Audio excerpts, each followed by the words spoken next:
Ibu saudara terkasih, sebelum kita mengikuti pelayanan dari Pak Didi, mari kita berdoa. Dalam nama Bapa dan Putra dan Roh Kudus. Amin. Allah Bapa di dalam surga, kami datang ke hadirat-Mu mengucap syukur dan bersukacita karena Engkau memberikan lagi kami hari yang baru. Terima kasih ya Bapak atas kebaikan-Mu yang sudah kami nikmati. Dan saat ini ya Bapak, kami akan mendengarkan pelayanan dari Pak Didi tentang firman-Mu. Bapak di dalam surga, bantulah kami untuk melepaskan dari kenyamanan dan kesibukan pekerjaan untuk sepenuhnya hadir bagi setiap orang di sini. Semoga kita tidak tergesa untuk berbicara, tapi kita bijaksana mendengarkan pelayanan dari Pak Didi. Semoga Roh Kudus mendampingi kami, memberikan kami pengetahuan untuk lebih mengetahui tentang pengetahuan iman, agar supaya iman kami semakin berkualitas, semakin mendalam mencintai Engkau. Berkatilah Pak Didi yang akan melayani kami, berikanlah Pak Didi selalu kesehatan rohani dan jasmani bersama keluarganya. Bapa di dalam surga, bagi saudara-saudara kami yang belum hadir atau tidak bisa hadir, Engkau berkati mereka agar supaya mungkin pada kesempatan yang akan datang mereka akan kembali bersama-sama kami untuk mengikuti pelayanan dari Pak Didi tentang firman-Mu. Bapa di dalam surga, berkatilah perangkat yang kami akan gunakan pada hari ini agar semua boleh berjalan dengan lancar. Mari kita satukan doa ini dengan Bapa kami. Bapa kami yang ada di surga, dimuliakanlah nama-Mu, datanglah kerajaan-Mu, jadilah kehendak-Mu di atas bumi seperti di dalam surga. Berilah kami rezeki pada hari ini, dan ampunilah kesalahan kami, seperti kami pun mengampuni yang bersalah kepada kami. Dan janganlah masukkan kami ke dalam pencobaan, tetapi bebaskanlah kami dari yang jahat.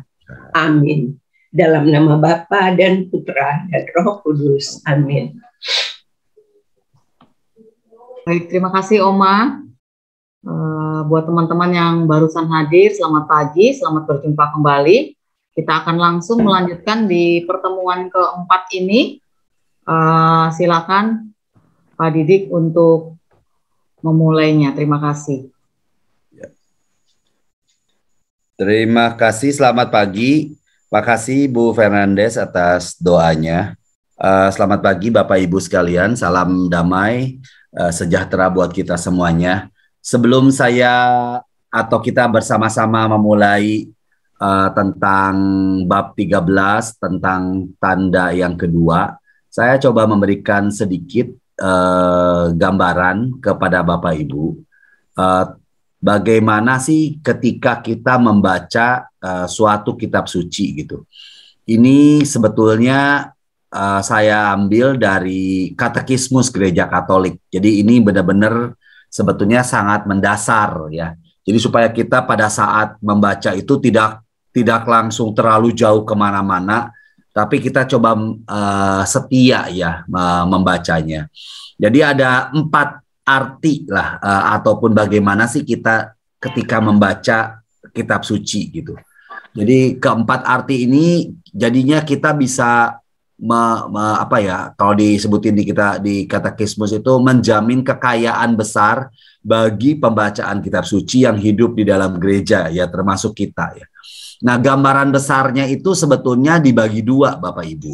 Jadi ketika kita membaca satu kitab suci, satu perikop misalnya, ataupun satu ayat, atau ketika kita membaca teks-teks kitab suci, kita pertama kita bagi 2. Jadi arti harafiahnya apa adanya si kitab suci itu ngomong gitu ya atau berbicara. Dan kedua adalah arti rohani atau arti spiritual. Sebenarnya dibagi dua dulu gitu. Nah, arti harafiah itu disebutkan di dalam katekismus adalah arti yang dicantumkan oleh kata-kata kitab suci dan ditemukan oleh eksegese yang berpegang pada peraturan penafsiran teks secara tepat. Jadi apa adanya aja. Kalau mengatakan, lalu aku melihat seekor binatang keluar dari dalam laut. Ya udah, kita bayangkan memang ada binatang keluar dari dalam laut. Arti itu dia menceritakan dengan apa adanya seperti kita membaca satu kalimat gitu. Jadi tiap arti dalam kitab suci itu berakar di dalam arti harafiahnya. Nah, itu yang langkah pertama gitu, yang kita harus pahamin. Terus kedua itu adalah baru arti rohani, arti spiritual, yaitu berkat kesatuan rencana Allah. Maka bukan hanya teks kitab suci, melainkan juga kenyataan dan kejadian yang dibicarakan teks itu dapat merupakan suatu tanda. Oh, ternyata ada arti. Misalnya yang tadi, oh seorang binatang keluar.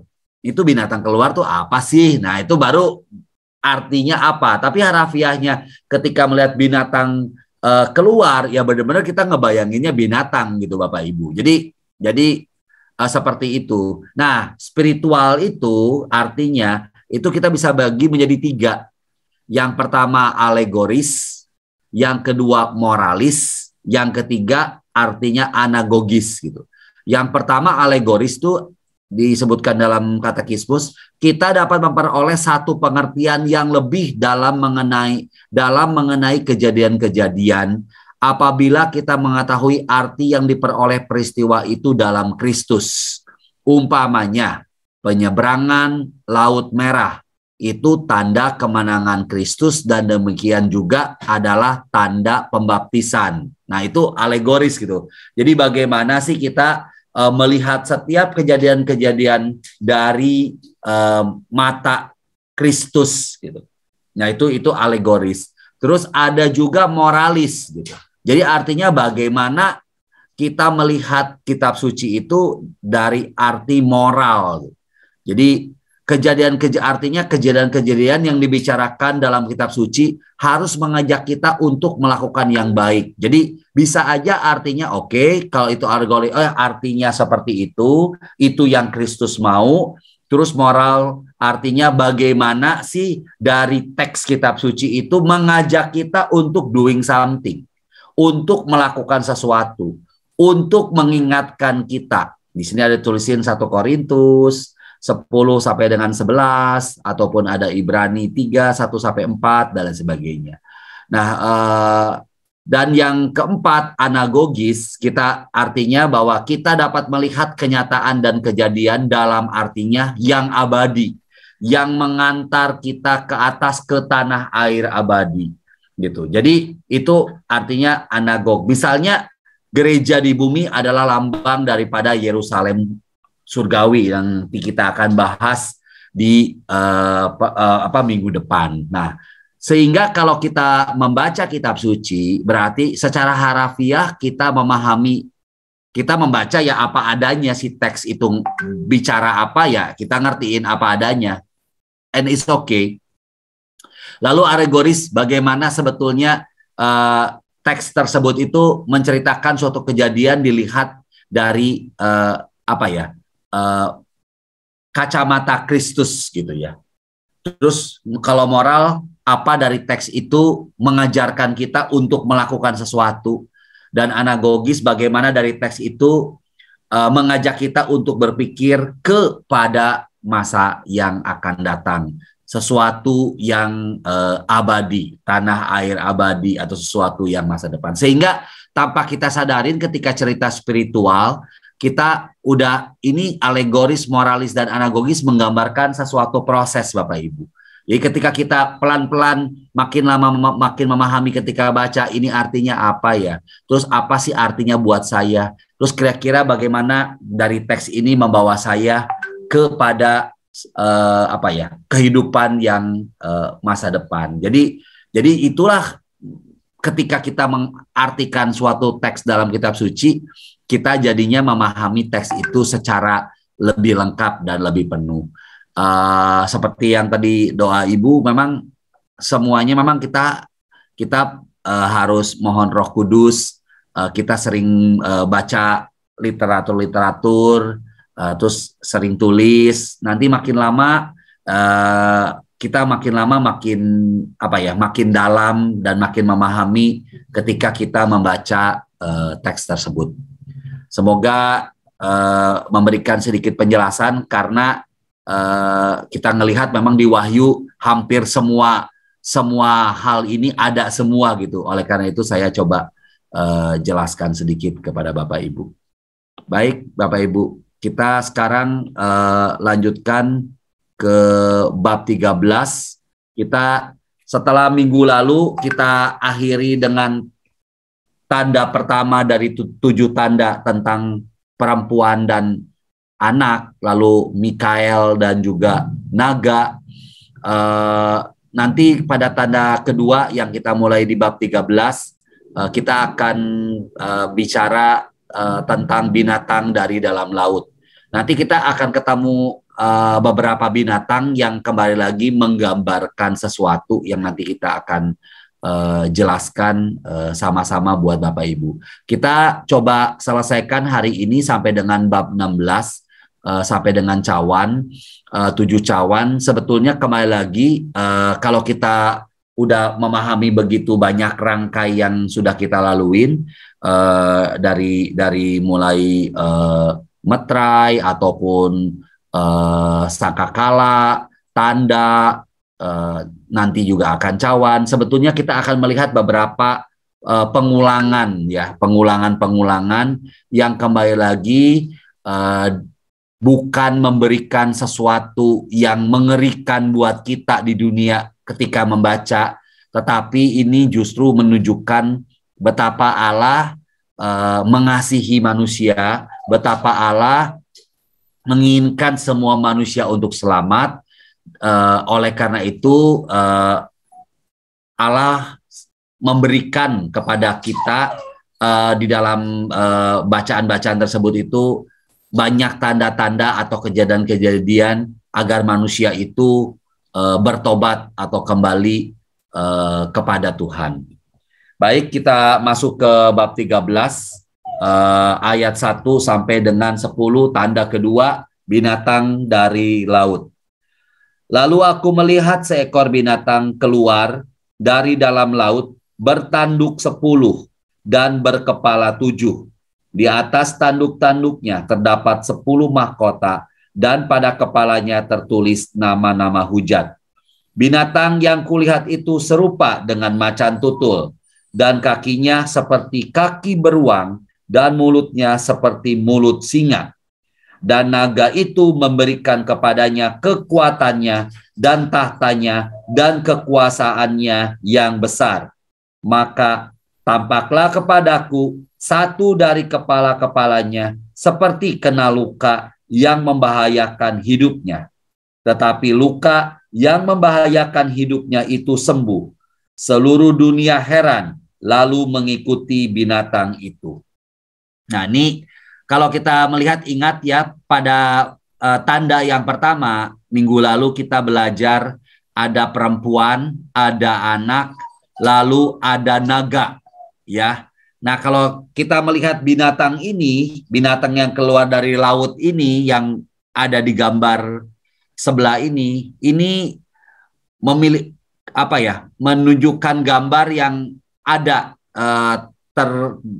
terlihat di dalam Daniel, kitab Daniel. Ini sebenarnya menggambarkan kekuasaan iblis, tapi bukan setan ya. Setan itu sudah kemarin bentuknya naga.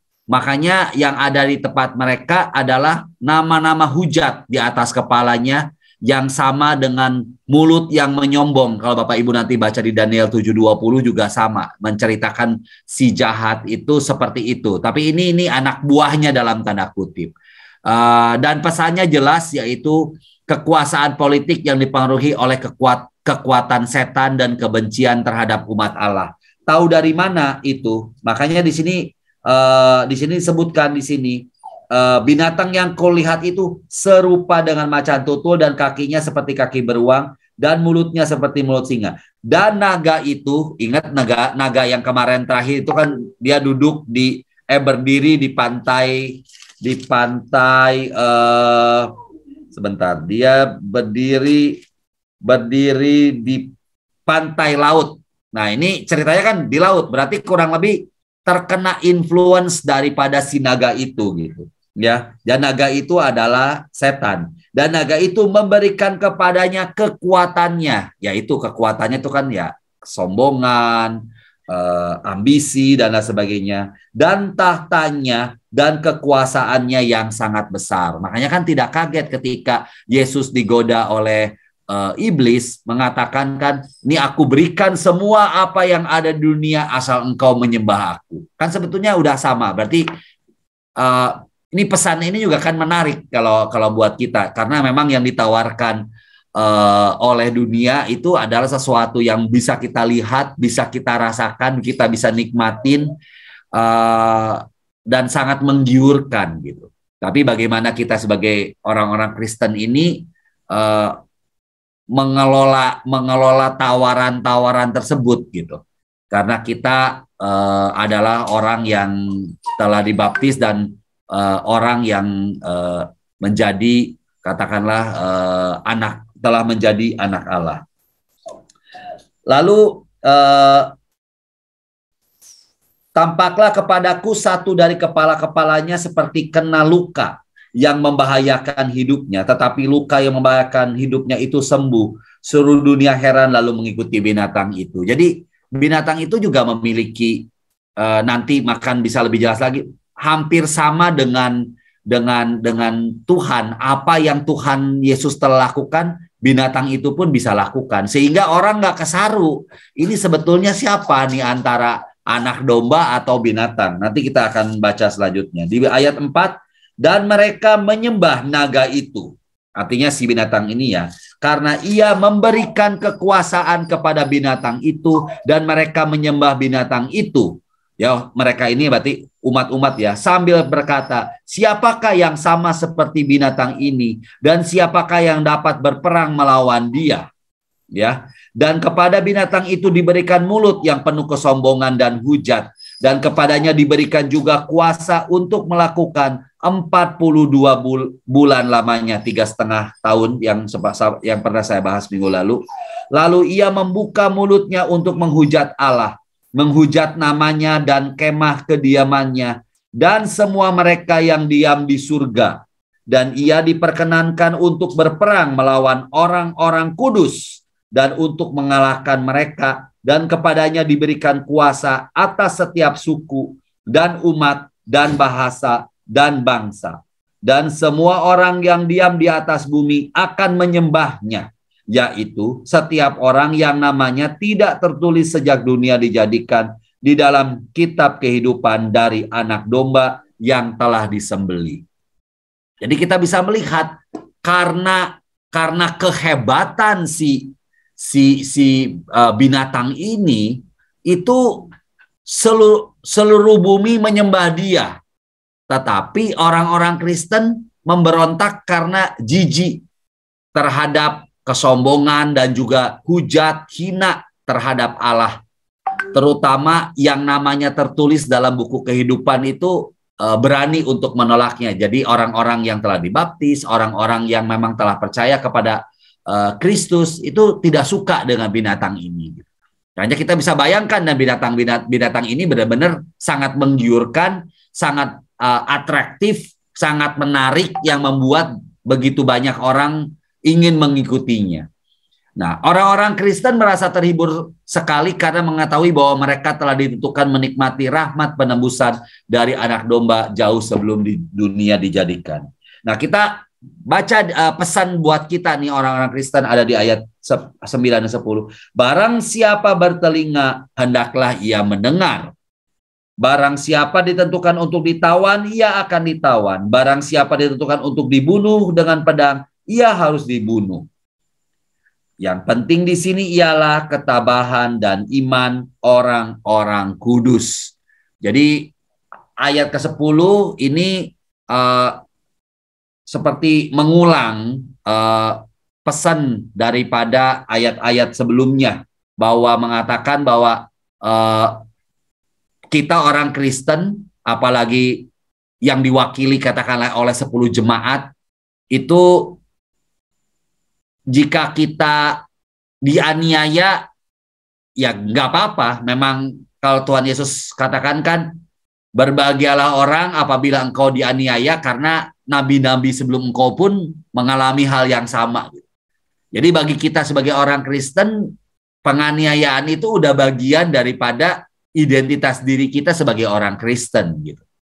Nah, juga kepastian dalam penderitaan, memanggul salib, mengikuti Yesus, itu juga bagian daripada iman Kristen dan penyelenggaraan ilahi.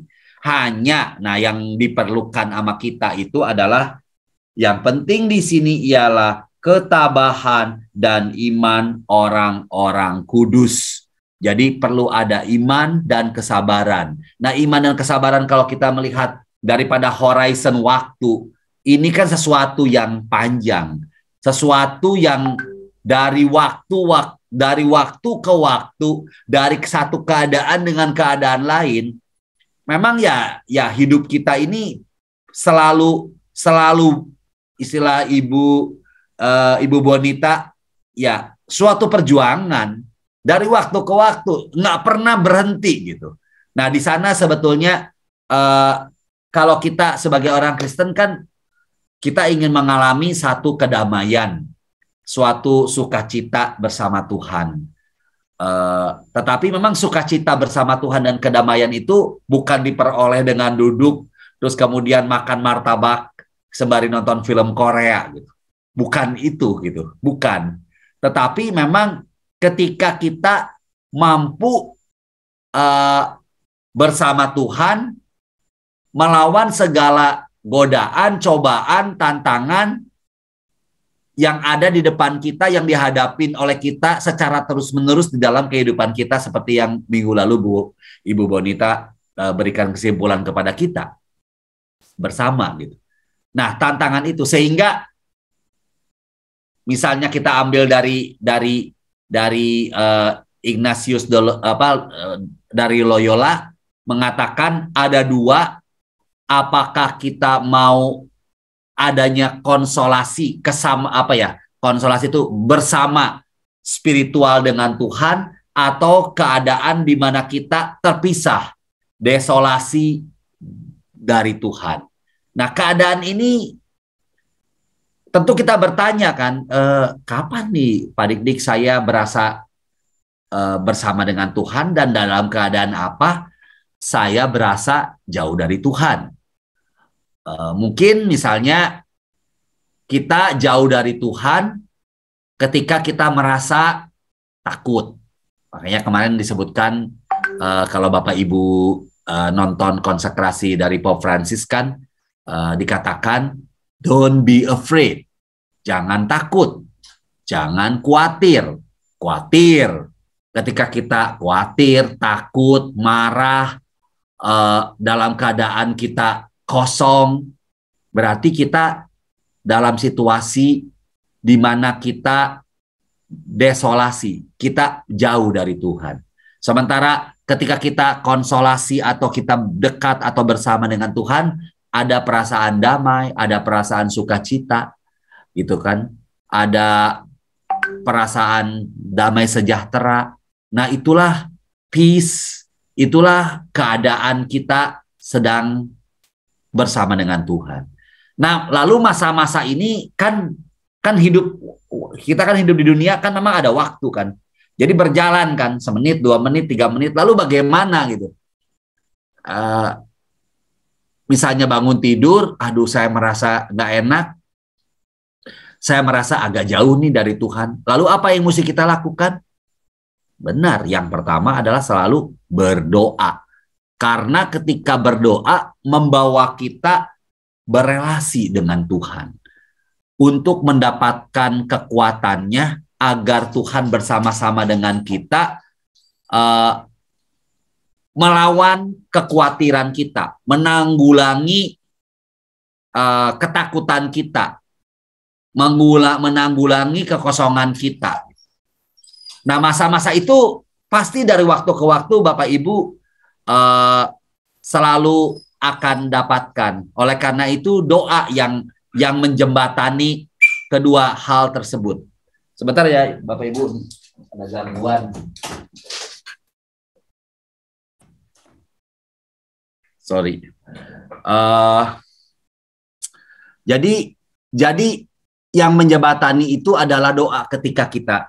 Nah, kan ada dua juga. Ada yang keadaan ketika kita khawatir, takut, lalu kita dalamin atau kita makin ikutin kekhawatiran kita, maka akan timbul suatu penderitaan di dalam diri kita. Nah, makin lama makin kita entertain, sebenarnya tanpa kita sadarin itu kita hanya mengandalkan kekuatan kita, dan tanpa kita sadarin bahwa kita sebenarnya semakin jauh dari Tuhan, sampai tiba-tiba udah kita jadi depresi hanya karena khawatir, aduh anak saya nanti setelah dewasa seperti apa, aduh nanti cucu saya kalau saya meninggal siapa yang akan menyayangi dia. Ya ini kan jiwa kekhawatiran ini kan seperti yang Tuhan katakan kan, janganlah kamu khawatir, karena sebenarnya orang yang punya khawatir itu sebenarnya seperti orang yang tidak punya iman. Nah, makanya kan di sini dituliskan di sana yang penting di sini ialah ketabahan dan iman orang-orang kudus. Jadi memang itu yang diperlukan oleh kita, atau sama seperti yang dibacakan dalam bacaan pertama hari ini dalam kitab Hosea, Tuhan tidak menginginkan korban bakaran, tetapi adalah kesetiaan. Nah, di sini kesetiaan itu kan panjang Bapak Ibu, maraton gitu. Dan kita tidak mungkin bisa kerjain sendiri tanpa bantuan daripada Tuhan. Nah, disinilah sebetulnya bentuknya. Ketika kita memiliki sikap yang sama seperti siapa ya? Macan atau binatang yang dari laut itu, mulut kita sombong, menyombongkan diri, bahwa ini adalah saya. Tanpa kita sadari kita sebenarnya sama dengan mereka yang menyembah binatang itu, sambil berkata, siapakah yang sama seperti binatang ini? Maunya kita sama dengan binatang ini, bukan mau sama seperti Tuhan Yesus gitu. Nah, di sini selalu ada dilematis. Jadi tanpa kita sadarin, nanti makin lama kita membaca itu perang itulah dalam tanda kutip yang kita selalu akan lalui. Oke, tanda ketiga. Nah, tanda ketiga ini ada di bab 13 ayat 11. Kali ini episode lain, binatangnya bukan dari laut. Dan aku melihat seekor binatang lain keluar dari dalam bumi dan bertanduk dua, sama seperti anak domba. Nah, udah yang binatang di bumi ini sama. Jadi orang nggak bisa bedain nih. Ini binatang di bumi ini sama dengan Tuhan Yesus nih. Ini lebih sulit lagi, kita nggak pernah tahu. Makanya pernah sebutin serigala berbulu domba. Nah, ini kan hampir sama ya. Dan ia berbicara seperti seekor naga. Dan seluruh kuasa binatang yang pertama itu yang dijalankannya di depan matanya, ia menyebabkan seluruh bumi dan semua penghuninya menyembah binatang pertama yang luka parahnya yang telah sembuh, yang tadi yang di laut. Dan ia mengadakan tanda-tanda yang dahsyat. Bahkan ia menurunkan api dari langit ke bumi di depan mata semua orang. Ia menyesatkan mereka yang diam di bumi dengan tanda-tanda yang telah diberikan kepadanya untuk dilakukannya di depan mata binatang itu. Dan ia menyuruh mereka yang diam di bumi supaya mereka mendirikan patung untuk menghormati binatang yang luka oleh pedang namun tetap hidup. dan kepadanya diberikan kuasa untuk memberikan nyawa kepada patung binatang itu, sehingga patung binatang itu berbicara juga dan bertindak begitu rupa, sehingga semua orang yang tidak menyembah patung binatang itu dibunuh. Nah, di sini yang pertama nanti kita akan tahu ya, ini siapa nih sebetulnya, menggambarkan apa ya, apa tuh binatang yang di laut dan juga binatang yang di sini. Di sini kalau kita sebut di bab di ayat 12, kata menyembah ini adalah kunci daripada memahami fungsi lambang, yaitu untuk mempropagandakan penyembahan kepada kaisar atau penguasa lah kalau zaman sekarang ya. Jadi yang tidak segan-segan menggunakan kekerasan, penipuan, mendirikan arca-arca, diberi alat mengeluarkan asap atau mengeluarkan suara dari perutnya. Di bawah tekanan politik fanatisme agama dengan mudah menghinggapi banyak orang. Jadi begitulah caranya atau sarana yang digunakan oleh setan atau oleh naga itu untuk mempopulerkan penyembahan negara sebagai ilahi. Makanya dulu selalu negara itu dianggap bertolak belakang lah dengan apa yang dilakukan oleh kaum religius. Walaupun nanti kita akan melihat ini sebetulnya lambang ini adalah menggambarkan lambang apa. Sebelum pergi ke sana, saya coba sharing sedikit. Saya ada buat sedikit summary tentang lambang tadi ya. Ini Bapak Ibu kurang lebih. Ya, nanti kita akan ketemu nih. Ini baru ketemu dua binatang ini tuh di bab, kita akan ketemu di bab 13, kita akan ketemu di bab 17, kita akan ketemu di bab 19, kita akan memiliki arti selamanya, kita akan memahami arti historis dan juga arti di masa akhir itu, masa nanti end of the world itu seperti apa. Kan tadi ada dua binatang kan Bapak Ibu ya, jadinya boleh dibilang yang terkena pengaruh daripada si naga. Yang pertama ada binatang laut tadi yang kayak macan, dia ada 10 kepalanya, dan ada binatang darat. Binatang laut nanti di bab 17 ketemunya ada binatang, di bab 19 juga ada binatang, artinya adalah pemegang kewenangan politik yang korup, artinya yang memegang kuasa lah di satu negara, kerajaan. Dalam arti histori saat itu, artinya sebetulnya pemerintah Roma yang memang akan menghancurkan Yerusalem di tahun 70. Nanti pada saat akhir akan ada yang namanya antikristus. Nanti artinya di masa akhir. Nah, sementara binatang darat itu adalah yang barusan anak buahnya, seolah-olah ya anak buahnya binatang laut, tetapi mirip seperti anak domba, tapi suaranya naga. Kan itu kan jadi seperti anak domba tapi suaranya naga. Nanti di bab 17 kita ketemu dengan pelacur. Nanti ada kata-kata itu sama. Di bab 11 kita akan ketemu nabi-nabi palsu. Nah, itu siapa? Artinya yang sama, itu adalah otoritas agama yang korup. Yang saat itu ya orang Farisi lah, katakanlah ahli-ahli Taurat dan lain sebagainya. Arti historisnya saat itu adalah Yerusalem. Yang pada saat itu Yerusalem yang tidak mau menerima Tuhan Yesus, yang Tuhan Yesus sampai menangisi Yerusalem atas apa yang mereka lakukan, dan Tuhan Yesus juga memberikan nubuat lah apa yang akan terjadi Yerusalem, yaitu ketika Roma menghancurkan Yerusalem. Dan dalam arti masa akhir ini adalah nabi palsu.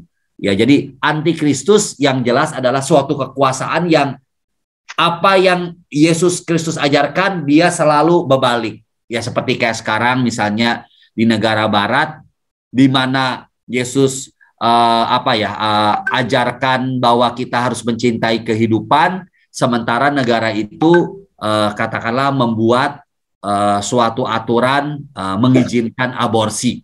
Nah, ini contoh-contoh yang ada. Makanya sering banyak sekarang mengatakan bahwa ini kita udah zaman akhir, akhir zaman ya, masanya akhir zaman ya Bapak Ibu.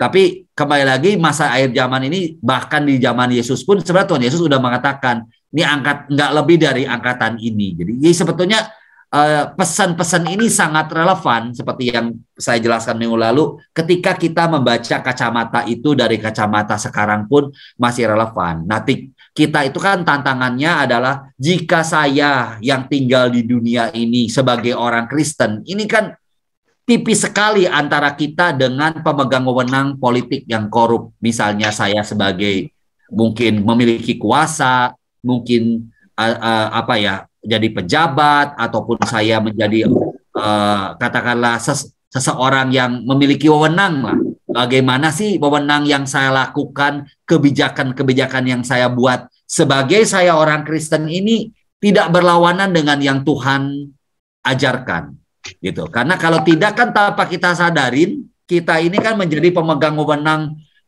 politik walaupun dalam skala kecil. Ya, kecuali kita, Bapak Ibu katakanlah menjadi wali kota, camat, ataupun saya ketua RT, gitu katakanlah, yang korup.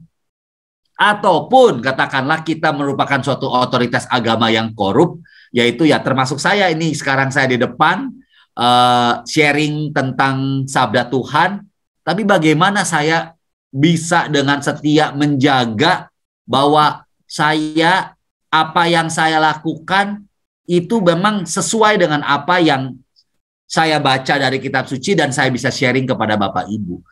Karena ketika saya melakukan yang berbeda, maka saya akan sama dengan nabi-nabi palsu. Dan Bapak Ibu juga ketika ngajarin ke anak-anak, kepada saudara-saudara Bapak Ibu, dan kita tidak melakukan apa dengan yang kita lakukan, ya kita akan sama dengan nabi palsu. Kita akan sama dengan binatang darat. Tanpa kita sadarin, kita seperti anak domba, mirip seperti anak domba, tapi bersuara naga. Gitu. Jadi tipis sekali nih Bapak Ibu nih. Oleh karena itu tadi sebelum ini yang saya jelaskan ada tentang spiritual consolation sama desolation adalah doa yang mengantar kita untuk selalu setia ya. Ya ketika kita dalam keadaan tertentu kilaf, ya cepatlah bertobat. Apalagi di masa prapaskah ini ya, manfaatkanlah masa ini sebagai masa pertobatan kita, gitu. Agar kita bisa seperti yang dipesankan oleh Wahyu 13 di ayat ke-10 tadi. Yang penting di sini ialah ketabahan dan iman orang-orang kudus. Kita perlu memang tabah menghadapi sesuatu yang di depan kita yang kita rasa tidak adil. Ya, kalau kita memang dipilih Tuhan untuk menyuarakan keadilan, dan ya kita lakukan karena itu percaya akan memberikan keadilan bagi orang yang lain juga.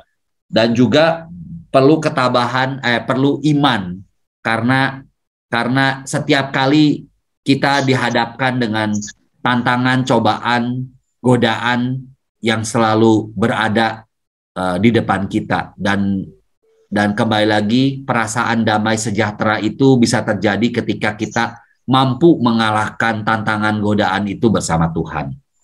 Semoga bab ini nanti Bapak Ibu bisa foto dulu. Jadi karena kan kita minggu depan juga akan ketemu lagi untuk membahas ini. Jadi bisa ada sedikit gambaran kira-kira sebetulnya yang dibicarakan memang di kitab Wahyu itu nggak lari dan nggak jauh tentang runtuhnya Yerusalem, terutama oleh Kaisar Nero ya, sebagai salah satu katakanlah tafsir.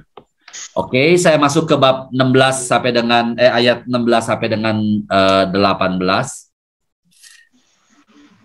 Dan ia menyebabkan sehingga kepada semua orang, kecil dan atau besar, kaya atau miskin, merdeka atau hamba, diberi tanda pada tangan kanannya atau pada dahinya.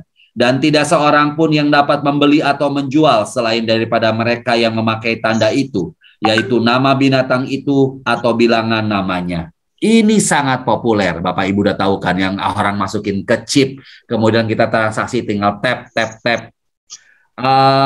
Apakah itu akan terjadi dan itu merupakan fulfillment ya? pemenuhan daripada apa yang ada dari kitab Wahyu? Mungkin karena kita tahu yang dilakukan itu ya kebetulan memang nanti ya dagang sekarang kita pakai kredit card, kita bayar udah mulai OVO yang ada di handphone kita. Nanti daripada handphonenya lepas dari badan kita karena kita nggak bisa lepas dari handphone, mungkin akan ditempel di tempat kita. Kapan kita nggak pernah tahu kapan yang hal tersebut akan dilakukan gitu. Dan kembali lagi apakah itu sebagai pemenuhan ya dilihat dari artinya memang benar-benar dikasih tanda bahwa mengatakan bahwa kita ikut daripada katakanlah kekuasaan yang si binatang tadi ya. Dan yang ayat 18 yang penting di sini ialah hikmat. Yang penting di sini ialah hikmat ya. Jadi wisdom ya, kebijaksanaan. Barang siapa yang bijaksana, baiklah ia menghitung bilangan binatang itu, karena bilangan itu adalah bilangan seorang manusia dan bilangannya ialah 666. Kembali lagi itu saat itu Yohanes kan tidak mungkin. Siapa orang yang seperti itu? Ia adalah Kaisar Nero, kan tidak mungkin. Diberikanlah itu lambang-lambang agar ya tidak secara langsung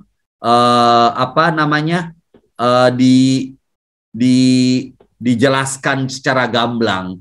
6 kita udah tahu, 7 angka kesempurnaan, 6 itu tidak sempurna. Jadi ketidaksempurnaan 3 kali ya sebetulnya memang tidak sempurna. Lalu diambil dari bahasa Ibrani, saya juga nggak NW kayak dik D itu 4, I D E F G H I 8. Nah seperti itu Bu, dijumlahin semuanya dapatlah angka 666.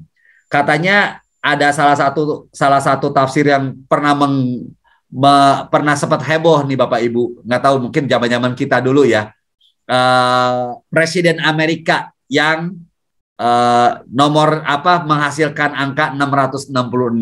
Bapak Ibu masih ingat nggak zaman kita dulu siapa nama presidennya? Coba kalau bisa boleh ditulis, boleh diomongin. Ada yang ingat? Itu saya tahun berapa tuh ya? 80-an kalau nggak salah, 80-an saat itu. Yaitu Ronald Reagan. Itu kalau dijumlahin katanya angkanya 666. Ya seperti Bu Bonita katakan tadi, salah satu lawyer terkenal pun plat nomornya 666.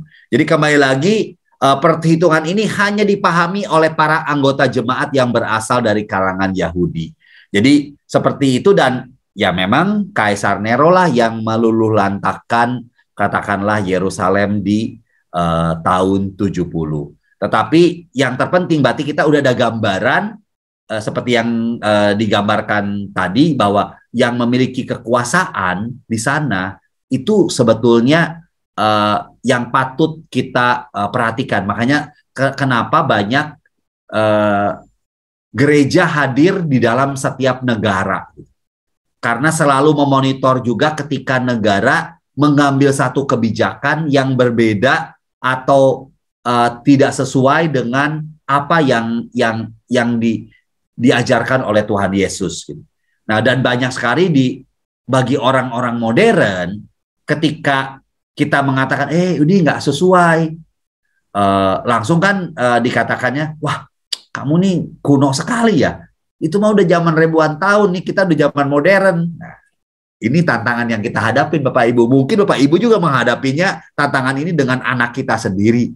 Anak kita sendiri yang mengatakan itu kepada kita. Nah, ini yang mungkin bagaimana nilai-nilai ini akan bergeser ya. Mungkin nggak masuk di zaman kita, mungkin udah zaman anak, zaman cucu ya.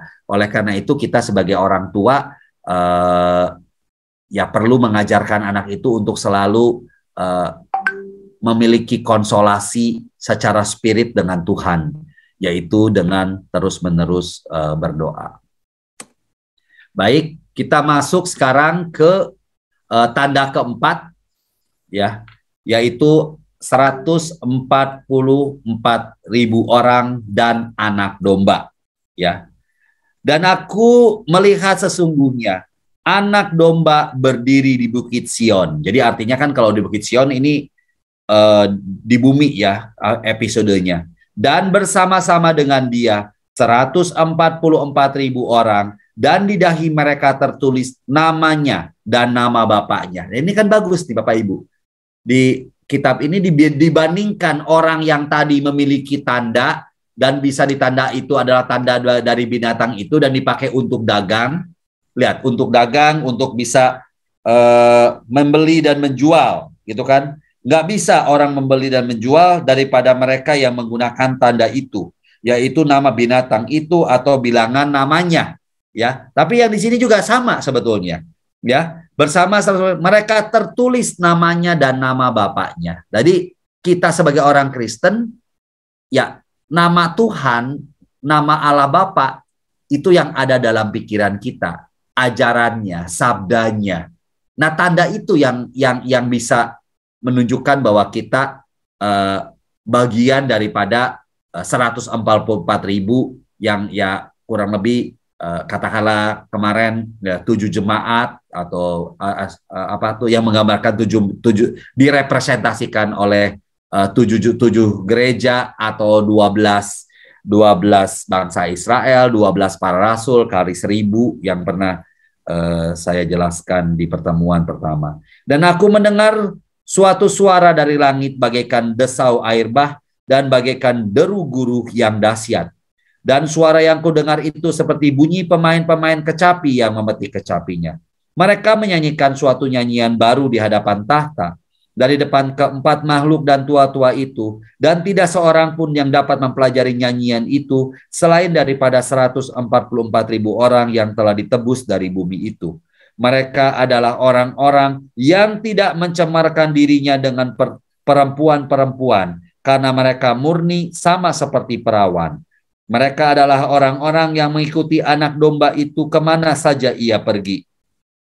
Mereka ditebus dari antara manusia sebagai korban-korban sulung domba itu. Dan di dalam mulut mereka tidak terdapat dusta. Mereka tidak bercela.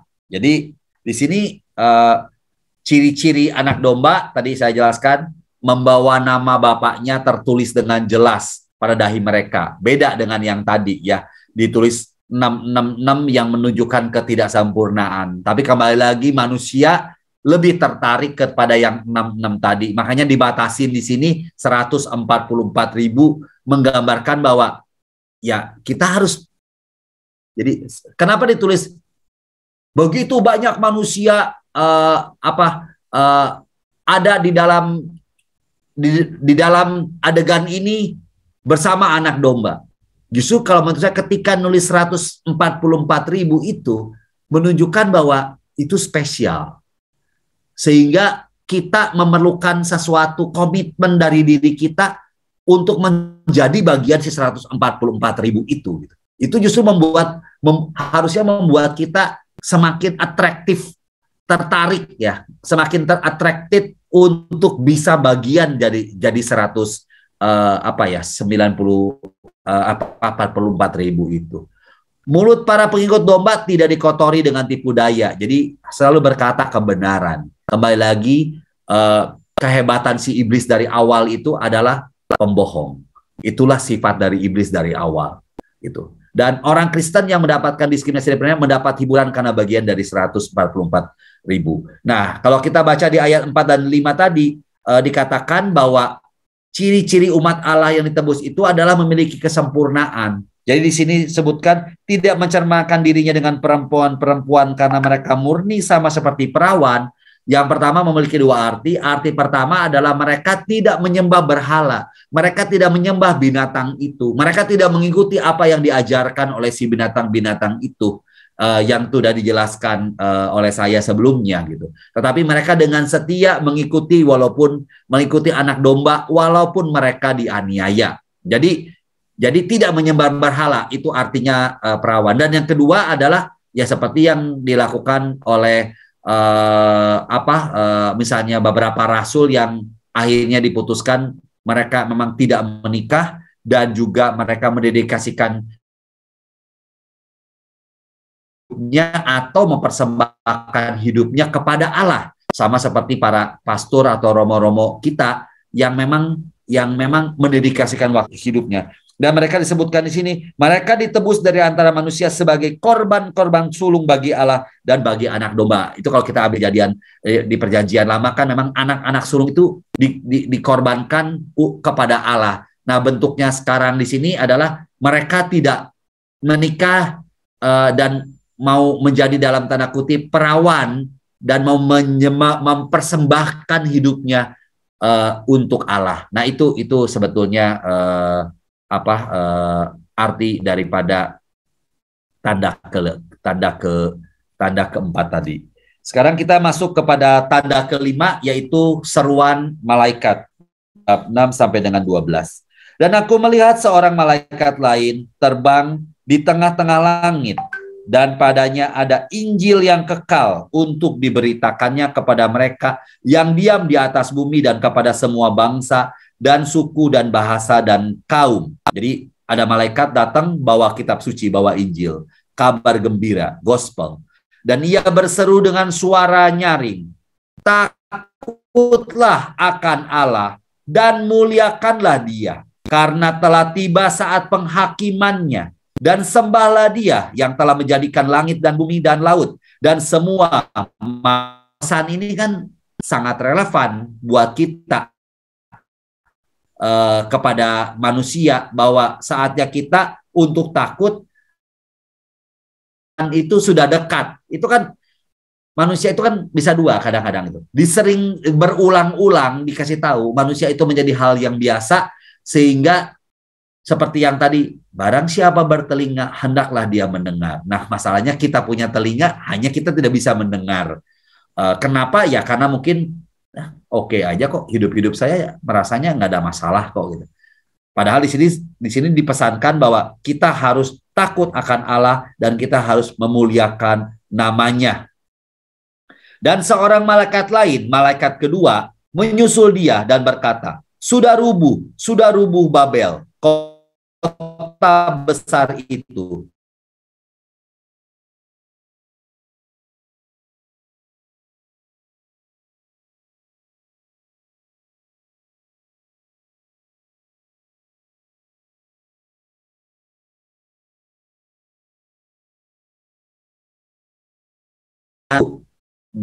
Dibalikin ke Babilonia.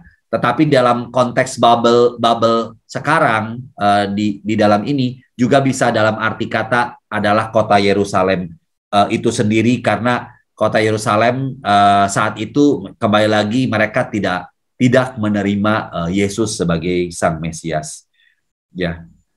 Dan seorang malaikat lain, ini malaikat yang ketiga, malaikat ketiga menyusul mereka dan berkata dengan suara nyaring, jikalau engkau menyembah binatang dan patungnya itu dan menerima tanda pada dahinya atau pada tangannya, maka ia akan minum dari anggur muka Allah yang disediakan tanpa campuran dalam cawan murkanya, which is nanti setelah ini kita akan ada 7 cawan. Dan ia akan disiksa dengan api dan belerang di depan mata malaikat-malaikat kudus dan di depan mata anak domba. Maka asap api yang menyiksa mereka itu naik ke atas sampai selama-lamanya, dan siang malam mereka tidak henti-hentinya disiksa, yaitu mereka yang menyembah binatang serta patungnya itu, dan barang siapa yang telah menerima tanda namanya. Yang penting di sini ialah ketekunan orang-orang kudus yang menuruti perintah Allah dan iman kepada Yesus. Jadi di sini ada 3 pesannya yang tadi, makanya tadi ini membawa Injil. Jadi pesan tadi jangan disebut sebagai sesuatu ancaman, tapi itu adalah suatu kabar baik. Gospel itu yang dibawa 3 pesan tadi ya buat kita. Nah, lalu kita bertanya ke dalam diri sendiri, kira-kira saya sebagai manusia kondisi apa ketika saya membaca pesan itu dan saya merasa khawatir? Tentu saja Bapak Ibu tahu, ketika memang kita melakukan apa yang diwartakan oleh Tuhan untuk tidak menyembah binatang itu. tapi kita melakukannya, pasti kita takut. Kan gitu ya. Kalau kita merasa bahwa kita taat kok kepada Tuhan, saya tidak ikut kok sama binatang itu, maka apa yang diumumkan barusan 3 itu merupakan kabar baik. Gitu. Makanya saya cerita, ketika Yesus menceritakan tentang salib, ya buat kita sebagai pengikut Kristus, salib, pengorbanan adalah suatu kabar baik. Bagi siapa salib itu merupakan kabar buruk dan pengorbanan itu merupakan kabar buruk? Ya bagi orang-orang yang memang tidak mau menyangkal diri, yang mau mencari kehidupannya adalah mencari kenikmatan, mencari kepada hedonisme. Maka orang itu akan takut dengan salib. Aduh, gue udah enak hidupnya. Aduh, kenapa harus manggul salib sih?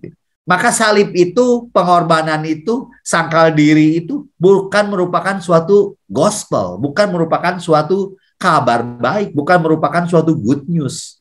Ya, mudah-mudahan dengan ini kita bisa membaca juga gitu. Jadi tidak membacanya langsung menjudge Tuhan, aduh Tuhan jahat banget sih gitu. Bukan, karena di dalam ini memang, di dalam Wahyu, memang Tuhan Yesus bercerita tentang, Tuhan Yesus menyembuhkan orang sakit, menginikan orang yang berdosa, berbalik, Zakeus, katakanlah seorang perempuan yang ketahuan sedang berbuat cabul, dan lain sebagainya, diselamatkan oleh Tuhan. Oh kenapa di sini Tuhannya kok begitu galaknya gitu kan. Nah ini kan sebetulnya penghakiman itu suatu saat harus ada. Karena kalau tidak ada penghakiman, ya manusia akan terus-menerus semena-mena, sehingga keadilan Allah terhadap orang-orang yang tadi, yang kudus, yang dianiaya itu, dalam tanda kutip, mereka juga meminta keadilan Tuhan karena aku sudah ikut engkau dan orang-orang ini membuli aku sampai aku harus aku sampai wafat dan memberikan darahku, darah martirku kepada Tuhan gitu. Dan di sini memang bukan berarti bahwa Tuhan mengajarkan bahwa kasihilah musuhmu gitu. Tetapi Tuhan udah memberikan kesempatan kepada manusia gitu. Memang keadilan dan penghakiman atau keadilan dan kerahiman ini, itulah sifat ilahi yang ya kita berdoa kepada Tuhan agar ya Tuhan memberikan kerahimannya pada saatnya nanti. Itu yang kita ini kan. Terus kemudian kedua adalah mewartakan hukuman, yaitu bagi pemerintahan iblis. Ya dalam hal ini ya Babilonia yang di Perjanjian Lama, Roma juga gitu, Yerusalem juga yang tidak setia kepada Tuhan gitu kan, makanya sampai diporak-porandakan. Yang ketiga adalah menyebutkan penghormatan kepada kaisar dengan api belerang sampai selama-lamanya. Pengarang mau menekankan yang penting di sini ialah ketekunan orang kudus yang menuruti perintah Allah dan iman kepada Yesus. Jadi itu bukan mau menakut-nakuti, tetapi sebetulnya bahwa kalau saya bisa dipilih menjadi bagian 144.000 itu, saya akan tekun dan setia kepada apa yang Tuhan Yesus telah ajarkan kepada saya. Sehingga ketekunan Kristiani menghadapi godaan atau siksaan menurut iman yang hidup mengenai adanya neraka gitu. Jadi kenapa? Karena ada satu penghukuman bagi orang yang menyembah binatang itu dan tidak mengikuti Tuhan. Kan kalau kita melihat sesuatu juga ada satu, Tuhan pilih yang baik atau pilih yang tidak baik. Udah diingetin kalau tidak baik ini hasilnya begini-begini, kamu ikut si jahat, ikut saya, ini. Nah, kamu melakukannya seperti itu. Lalu apa yang sebetulnya akan terjadi ketika ada orang yang mengikuti si jahat tadi? Ya udah tahu, udah pasti kan dia akan ketika dia meninggal, ya dia pasti akan ikut dengan si jahat, karena dari perbuatan yang dilakukan selama di dunia ini juga orang tersebut memang kiblatnya adalah mengikuti si binatang tadi. Jadi kan make sense kan sebetulnya. Ya kalau saya mau jadi pemain bulu tangkis, nggak mungkin saya latihan tenis kan. Ya saya latihan bulu tangkis supaya saya menjadi pemain bulu tangkis. Gitu. Tidak mungkin saya latihan bola sepak kalau mau jadi pemain bulu tangkis. Tidak mungkin gitu. Nah ini juga sama. Sebetulnya di dunia ini kita sebenarnya sedang latihan bagaimana sebetulnya kita menjadi pengikut Kristus, menjadi bagian daripada 144.000, agar nanti kita bisa bersama-sama di surga itu melakukan atau memiliki karakteristik atau memiliki satu sikap atau memiliki suatu sifat yang memang sama, yaitu anggota daripada tubuh Kristus, anggota daripada bait Allah. Nah itu yang sebetulnya kita ini. Jadi ya latihannya ya harus di sini. Nggak mungkin kita di sini latihan ngebohong orang, jahatin orang, bunuh orang, apa orang terus seperti itu dan tidak ada pertobatan. Ya berarti kan udah tahu kita ikut siapa. Nah mungkin itu yang bisa apa ya, membuat kita jadi lebih jelas ya. Ayat 13 ini udah tanda ke-6, ada 3 suara dan pesan-pesannya. Jadi beda ya. Dan aku mendengar suara dari sorga berkata, tuliskan, berbahagialah orang-orang mati yang mati dalam Tuhan sejak sekarang ini. Sungguh, kata Roh, supaya mereka boleh beristirahat dari jerih lelah mereka, karena segala perbuatan mereka menyertai mereka. Segala perbuatan mereka menyertai mereka. Jadi berarti kan dilihatnya kan kelakuan. Iman yang tadi ada di depan, iman, tahan, iman kamu harus kuat. Yang kedua lagi, bersabar, bertahanlah, nurutin perintah-perintah Tuhan. Yang ketiga, dipesenin lagi sama kita, supaya mereka boleh beristirahat dari jerih lelah mereka. Karena kan kita, Tuhan tahan, Tuhan, ya aku mau setia. Perbuatan kita benar-benar apa yang sesuai dengan yang Tuhan lakukan. Kenapa disebutin? Karena segala perbuatan mereka menyertai mereka. Ya, jadi di sini menunjukkan bahwa keselamatan Allah adalah kebenaran mengenai kekuatan dan kekuasaan bagi seluruh bangsa di dunia. Ayat 14, tuaian di bumi judulnya. Dan aku melihat sesungguhnya ada suatu awan putih, dan di atas awan itu duduk seorang seperti anak manusia, dengan sebuah mahkota emas di atas kepalanya dan sebilah sabit tajam di tangannya. Maka keluarlah seorang malaikat lain dari bait suci. Ya kalau udah bawa sabit itu kan saatnya kalau petani ya menuai ya. Karena ada lagunya kalau cap ya, itu ada menuai. Ya.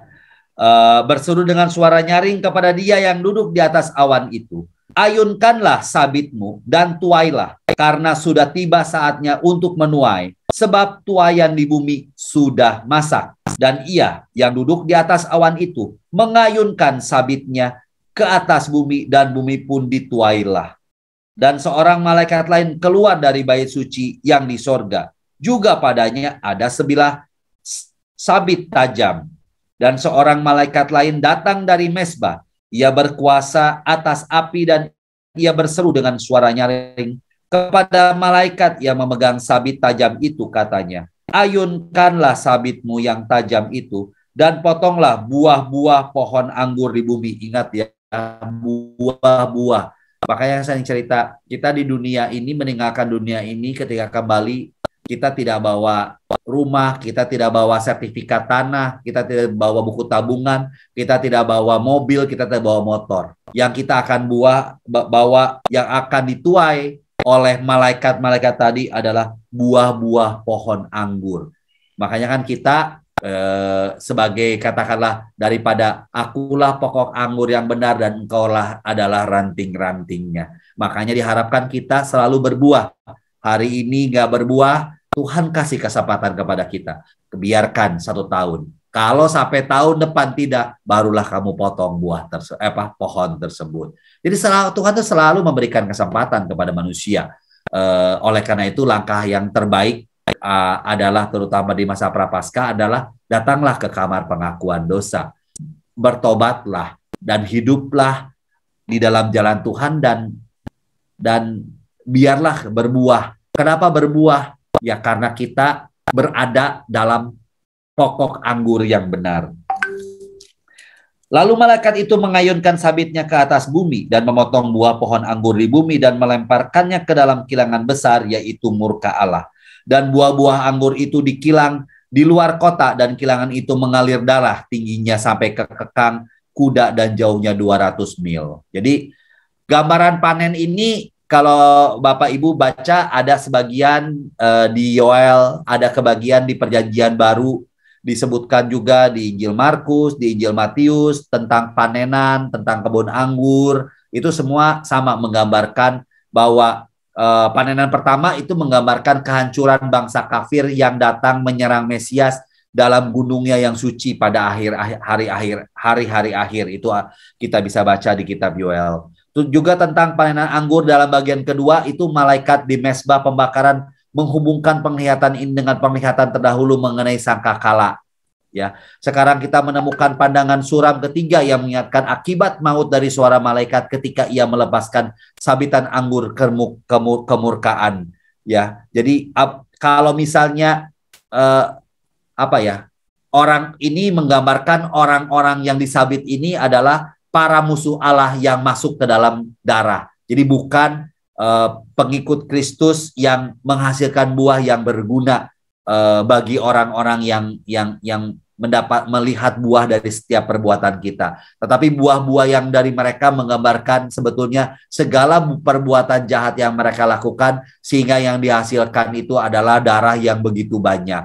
Tetapi kita jangan jadi takut, karena sebetulnya di Yesaya pun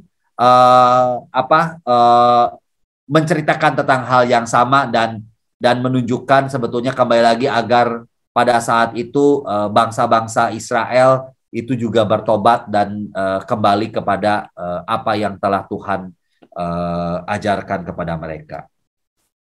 Tanda ketujuh, selalu begitu tanda tujuh, isinya selalu dengan apa, Bapak Ibu? Ini tujuh kan selalu misa ya, selalu dengan nyanyian, selalu dengan puji-pujian ya.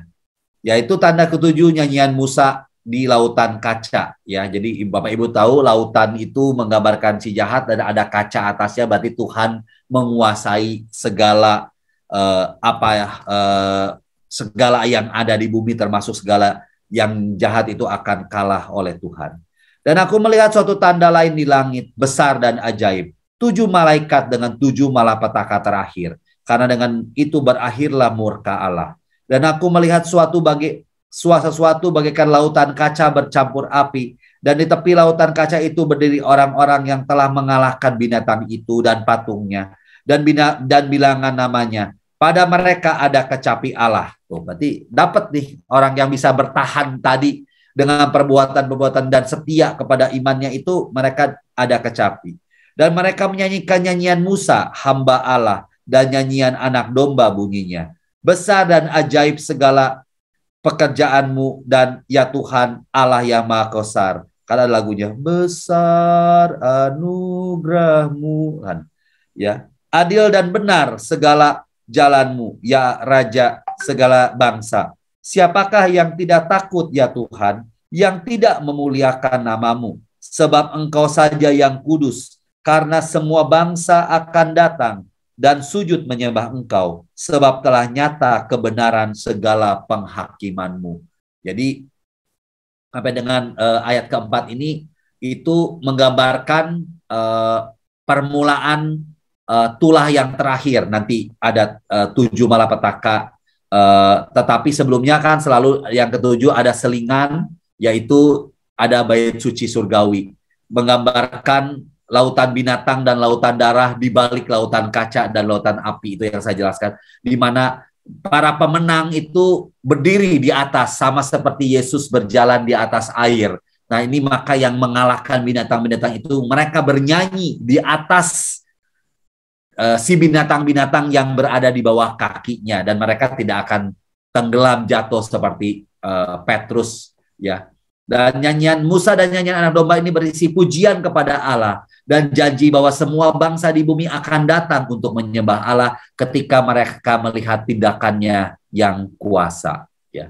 Lalu kita masuk kepada 7 cawan rangka yang kelima, yaitu kemudian di ayat kelima, kemudian daripada itu, aku melihat orang membuka bait suci, kemah kesaksian di sorga, dan ketujuh malaikat dengan ketujuh kepala petaka itu keluar dari bait suci, berpakaian lenan yang putih bersih berkilau-kilauan, dadanya berlilitkan ikat pinggang dari emas, dan satu dari keempat makhluk itu memberikan kepada ketujuh malaikat itu 7 cawan dari emas yang penuh, yang berisi murka Allah, yaitu Allah yang hidup sampai selama-lamanya.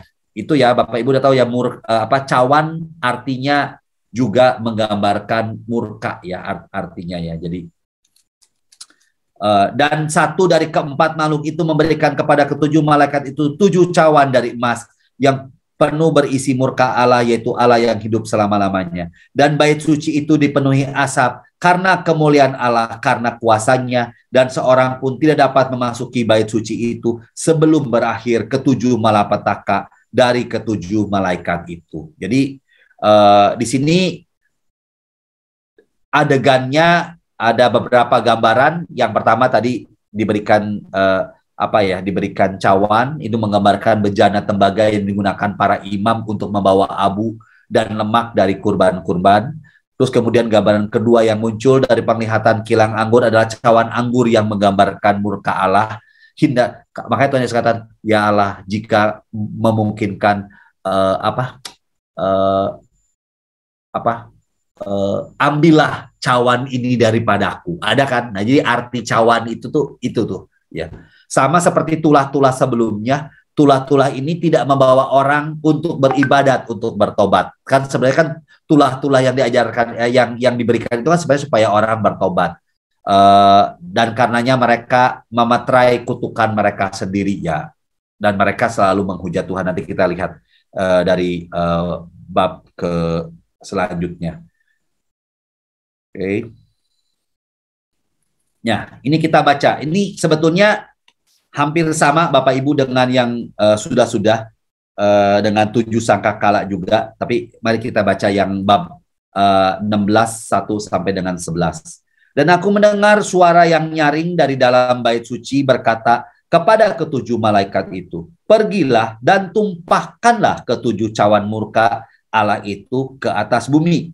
Maka pergilah malaikat pertama dan ia menumpahkan cawannya ke atas bumi. Maka timbullah bisul yang jahat dan berbahaya pada semua orang yang memakai tanda dari binatang itu dan menyembah patungnya. Udah spesifik nih targetnya Bapak Ibu. Maka kemarin kan kecuali yang dan semua akan kena kecuali yang memiliki tanda di dahi yang ada tanda T gitu kan.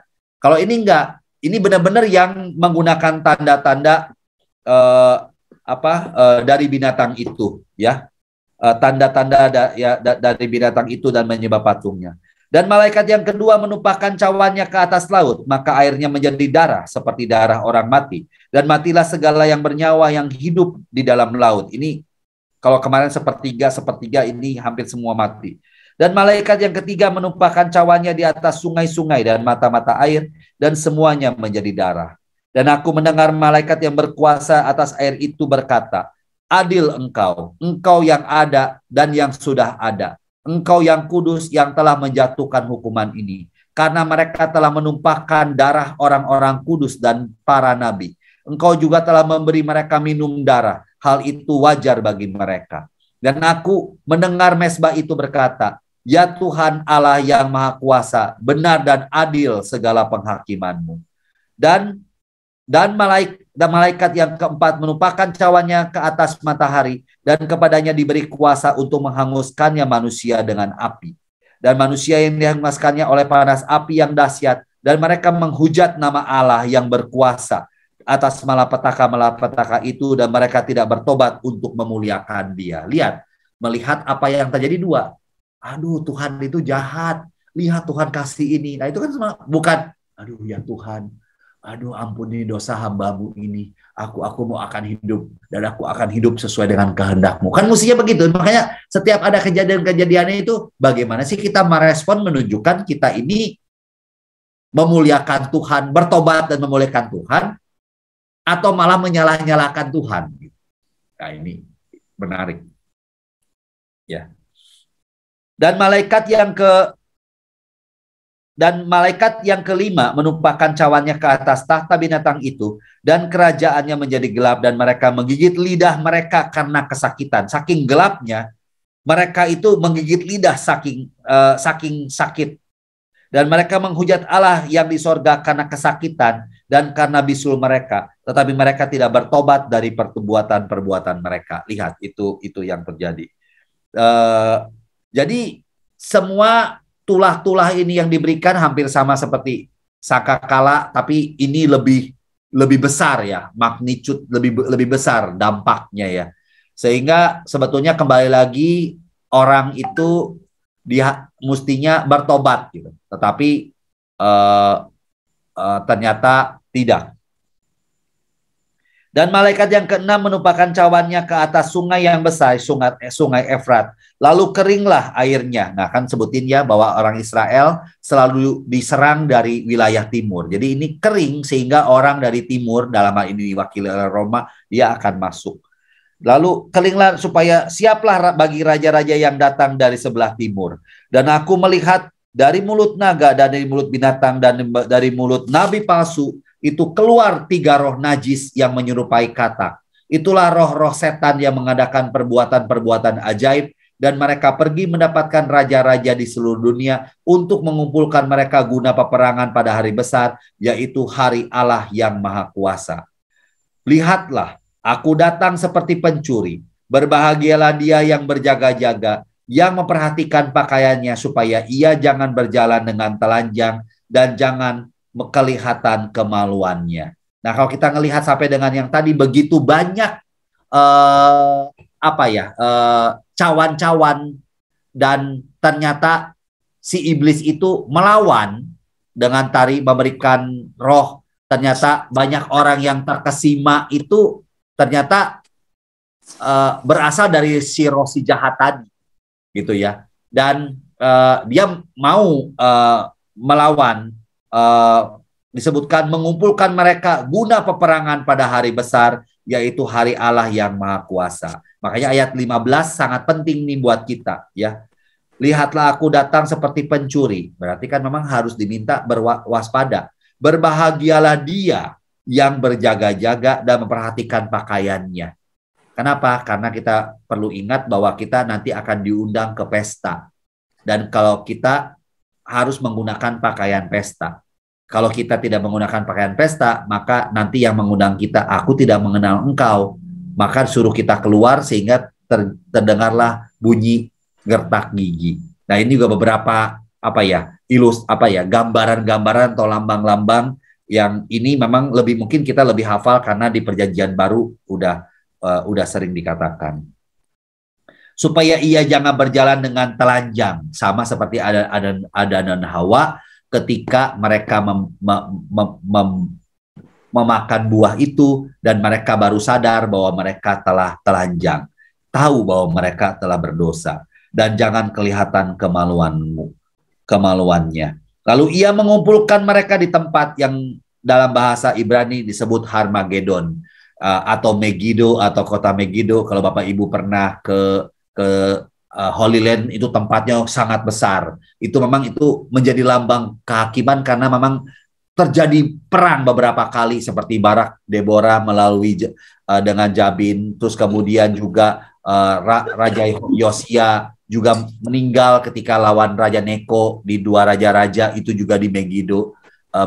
Lalu Yehu juga membunuh keturunan dari Ahaz sampai keturunan juga di Megiddo. Jadi tempat itu akhirnya dikenal dari tempat perang yang sangat besar, sehingga kalau Bapak Ibu ke tanah terjanji mengatakan, nah nanti peperangan ini ada di sini nih tempatnya, antara si jahat dengan si baik, inilah akhir zaman. Nah nanti pasti si tour guide-nya akan mengatakan itu ketika Bapak Ibu pergi ke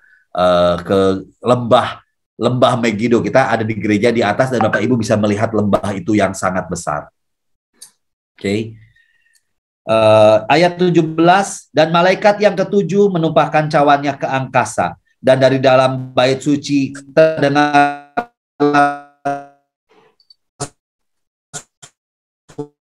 suara nyaring dari tahta itu katanya sama seperti wafat di kayu salib. Sudah selesai. Nah, ini hampir sama seperti itu. Maka memancarlah kilat dan berderulah bunyi guruh dan terjadilah gempa bumi yang dahsyat seperti belum pernah terjadi sejak manusia ada di atas bumi. Nah, kurang lebih kan seperti itu kan ketika Yesus wafat disalib dan kemudian meninggal, maka terjadilah gempa bumi. Sama ya, seperti itu. Lalu terbelahlah kota besar itu menjadi 3 bagian, dan runtuhlah kota-kota bangsa-bangsa yang tidak mengenal Allah. Maka teringatlah Allah akan Babel yang besar itu untuk memberikan kepadanya cawan yang penuh dengan anggur kegeraman murkanya. Dan semua pulau-pulau hilang lenyap dan tidak ditemukan lagi gunung-gunung. Dan hujan es besar seberat 100 ton jatuh dari langit menimpa manusia, dan manusia menghujat Allah karena malapetaka hujan es itu, sebab malapetaka itu amat besar. Jadi ya sebenarnya kita melihat tulah ini yang terakhir itu menunjukkan bahwa Allah hadir sama seperti ketika Yesus meninggal, dan itu kehancuran banyak kota oleh hujan es itu memang ternyata tidak mengubah juga cara hidup manusia. Manusia tetap menghujat Allah. Sampai kejahatan pada akhir zaman itu akan diikuti oleh hukuman yang diberikan Allah kepada umat manusia, yang nanti kita akan baca di bab pertemuan yang kelima minggu depan tentang penghakiman atas Babel, jatuhnya Babel, lalu juga kita akan mendengar nyanyian atas jatuhnya Babel, perjamuan kawin anak domba, sampai kerajaan 1000 tahun, dan juga Yerusalem yang baru. Nah, kita bisa melihat sebetulnya mungkin sampai dengan pertemuan yang keempat ini, isi kitab Wahyu itu sebenarnya kita udah tahu bahwa itu sebenarnya menunjukkan bahwa Allah mengasihi umat manusia. Tetapi manusia itu tidak mau mendengarkan apa yang Tuhan ajarkan, ingatkan, tetapi manusia lebih mendengarkan si binatang-binatang tadi, si naga dan turunannya, yang mungkin memberikan kepada manusia suatu dampak yang nyata bagi dirinya, yaitu mungkin kemasyuran, kesombongan, dan lain sebagainya. Dan si setan itu memang maunya manusia seperti itu gitu. Oleh karena itu kembali ke yang tadi, keadaan-keadaan kita yang selalu berperang antara mengikuti suara Tuhan dengan suara si jahat, itu selalu berdengung di dalam hati kita. Oleh karena itu kita diharuskan untuk selalu berelasi dengan Tuhan, berjalan dengan Tuhan, berdoa bersamanya, menerimakan sakramen tobat, dan setia, sehingga kita bisa menjadi bagian daripada 144.000 yang nanti akan memuji memuliakan Tuhan di surga. Semoga menginspirasi kita terutama di masa Prapaskah ini agar kita semakin setia mengikuti Sang Anak Domba. Tuhan Yesus memberkati. Amin.